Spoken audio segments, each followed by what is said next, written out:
manipis naman. Hindi naman siya ganun kalamig. Hindi may nasa ano namin, nasa hagdan, nakapal na. Hindi namin ninaano eh. Ayun, good morning mga Kaps. Biyernes na naman ngayon. Natapos na naman ang isang linggo, so as usual, bahay lang.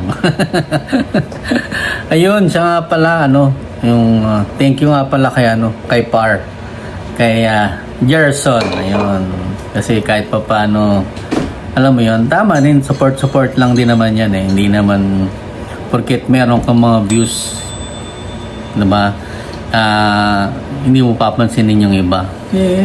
Ganun eh, thank you kasi nga napansin niya ko ni Par Gerson. Yun, shout out sa Gerson. Pinanonood ko din yung mga vlog niya. Though sabihin natin konti lang din sa mga views niya. Patuloy ka lang din, patuloy lang tayo sa pag-upload. Ayun, sa mga sumusuporta sa amin, salamat syempre. Sa mga hindi nagsasawa, doon sa mga kakaunti kong sumusuporta, maraming salamat, diba? Kasi nga, kahit pa paano, kahit hindi kami ganoon kadami, nandiyan kayo, nanonood pa rin. Yun. Kahit pa ulit-ulit yung vlog namin, kahit pa ulit-ulit yung lugar na nakikita nyo, thank you kasi at least kahit pa paano binibigyan nyo ng time na manood. Ayun, Biyernes ngayon dito, hindi naman nag-snow, pero may snow pa rin sa labas, pero windy siya. Grabe nung isang araw, negative, kailan mami yung 22? Negative 22 feels like negative 28. Grabe, super lamig. Tapos, ang siste pa, siyempre, ang duty ko ngayon kasi sa labas. Sa labas ako sa labas ang task ko ngayon. Super lamig, as in talaga. As in, super lamig. Pero, nakaparka naman ako, tapos, yung pants ko, hindi naman tinatablan ng lamig. Pero, siyempre, yung mukha mo, makikita. Doon may takip din ako sa mukha. Pero talagang malamig. Yung feels like negative 28. Kahit nakaparka ka, mararamdaman mo pa rin eh. Hindi siya talagang, hindi yung malamig na malamig, pero yung makikita mo sa ay naku, grabe malamig. So ngayon, ginagawa ko, maakyat na lang uli ako sa sa forklift. Kasi nga sa labas ako sa labas ako naka-assign. Maakyat na lang din ako sa forklift. Siguro, every, sabihin natin, 5 minutes, maakyat na ako kasi malamig eh. Malamig sa mukha. Ayan. Pero balot naman ako. May gloves ko, okay naman, hindi siya man yung boots ko. Maganda nga yun ako akong boots ngayon, yung nakita nyo. Yung in-upload ko yung Helly Hansen. Maganda siya, hindi siya masyado nilalamig. Kahit na babad ka sa ice. Saka hindi naman kasi wet snow, so hindi din siya ganun kalamig sa pag maglalakad ka. Anyways, ayun. Ganun talaga, Canada. Ano yung expect natin? May yellow, syempre. So, kailangan mo mag-adjust. Ayun, ang gagawin ni Mami ngayon is, syempre, kasi mainit ngayon. Malamig. Winter. Tapos windy. So, ito ang tamang menu ngayon. Ayan. Alam nyo kung saan niyang sahog? Alam nyo na. Sopas. Ayan na, sopas. Sarap mag-sopas ngayon, mga Kabs. Ayan, Tapos, syempre, may coffee muna kami. Ayan, naghahati na ng si Mami. Ano yan? Bell pepper, Mami? Frozen. Ginagawa ni Mami, nag-froze, nalagay niya sa freezer yung mga gulay para humaba yung buhay. Kung pwede nga lang ang tao ilagay sa freezer para humaba ang buhay. Hindi na madededs ka. Gulay lang ang pwedeng ilagay sa freezer. Saka yung mga meat, yan, para humaba ang buhay nila. Yan. Sige mga Kabs, mamaya, pakita ko sa... Pero nag-ano na rin si Mami ng hard-boiled egg. Kasama yan sa sopas. Ayun, Tapos yung sahog na chicken. Ayun, ang sarap. Yan the best na pagkain tuwing malamig. Tapos, magbibili ka ba mamaya? Ito yung belly na isa. Ito yung galing ng Costco. Ito yung walang skin.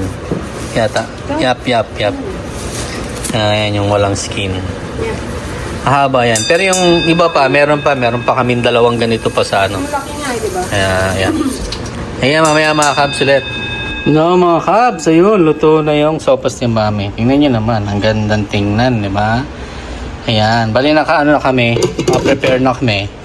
May na si Mami dito sa ano namin. Nagpa-breakfast na kami. Ayan, oh, ang sarap. Ang kulay, oh. Ang sarap. Kaya mga kabs, kain muna kami.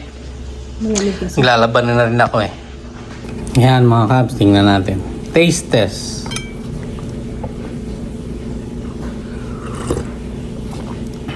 Ang sarap. Ano siya? Creamy. Creamy siya. Ang daming gatas na Mami, ano.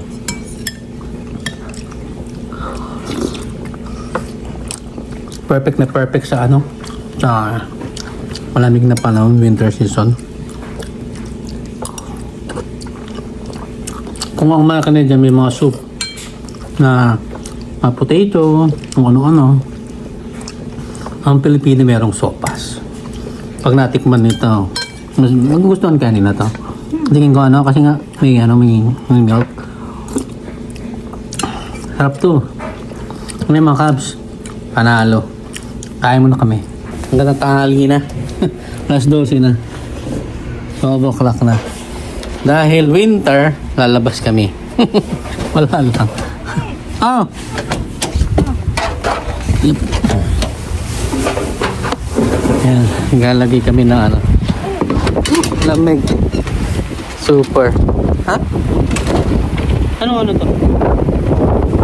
Hindi, dapat ilalagay nga yan dito sa may ano. Sa may hagdan. So, walang hindi na nagawa. Ay, super lamig mga kap. Super. As in. Kasi windy. Windy siya. Pero pag naka-port pa, naka-ano ka na. Kami yung ano. Yeah. Nangano ka na. Ano yung susi? Susi. Yan, mga kabs. Sabi pa biyahe. Yeah. Grabe ang lamig. Lamig pa rin. Ang sakit. Sana yung... Hindi mo inon to. Huh? Yan. Yan, yung sinasabi ko sa'yo. Yan mga kabs. Maya na lang ulit. Habs, kamusta? Sabado na naman, as usual. Walang ginawa, hindi kami lumabas kasi malamig. Tama gastos. Ayun, andito lang kami sa bahay pero lalabas kami. Dito lang sa ano lang, sa community lang. Ikot-ikot.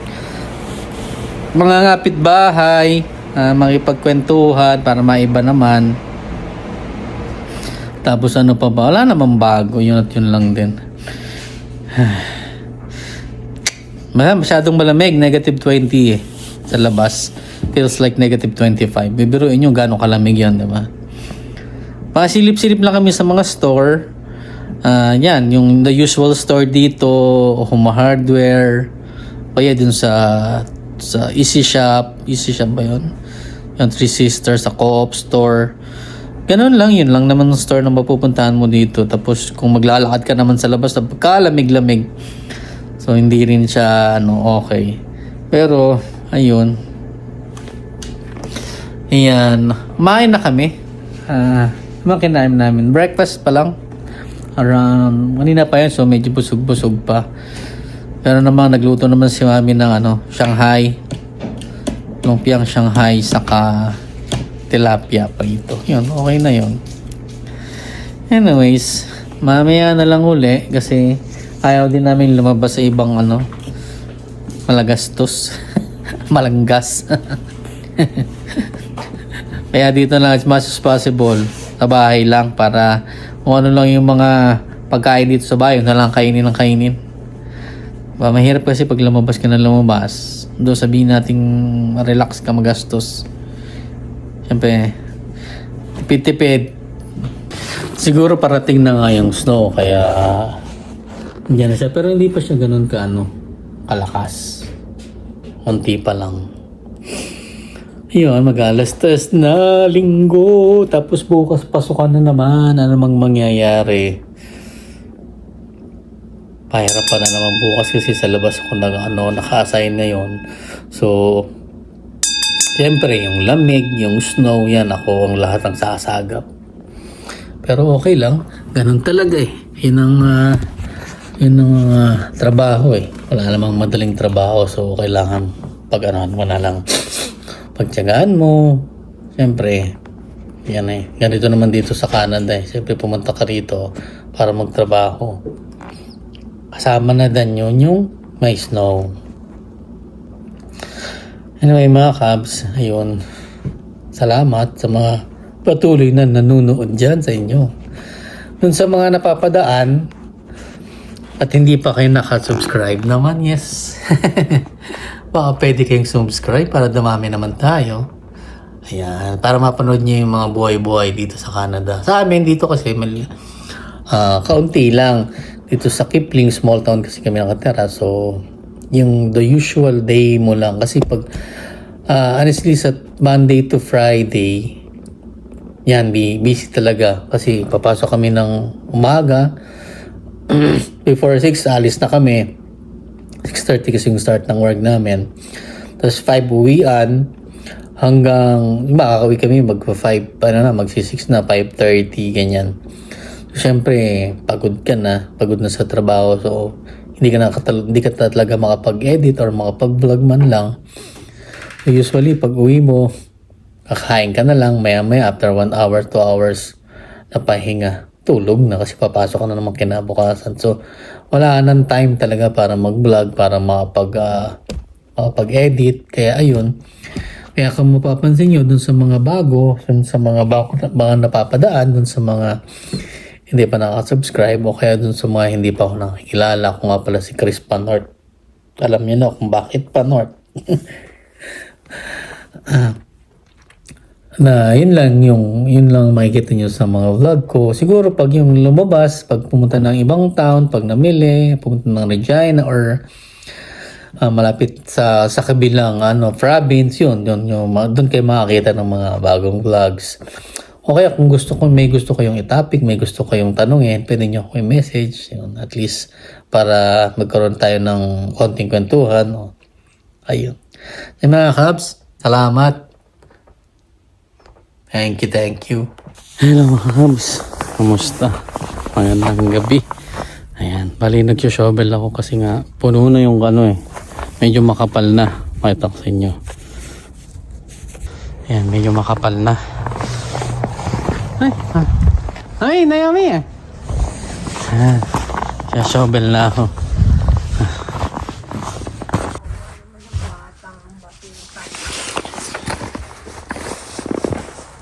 Ayan mga Kabs, yun eh. Shovel na ako.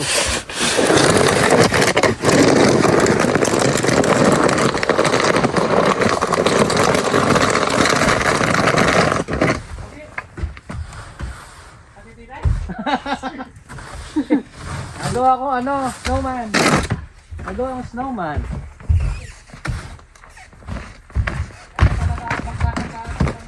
Ha?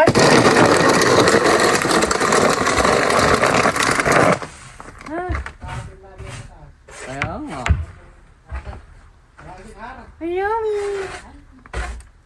Yummy.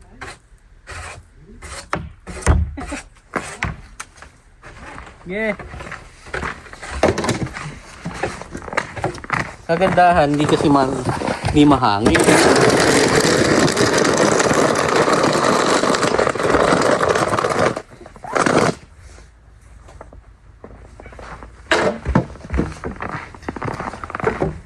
At least kahit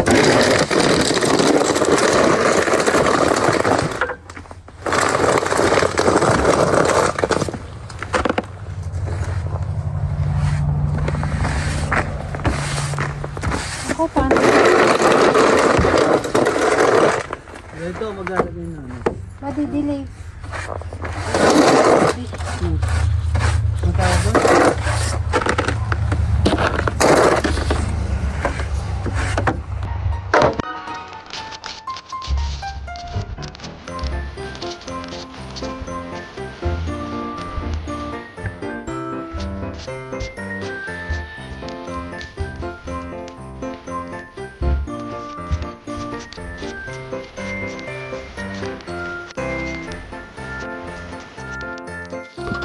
Wait lang natin.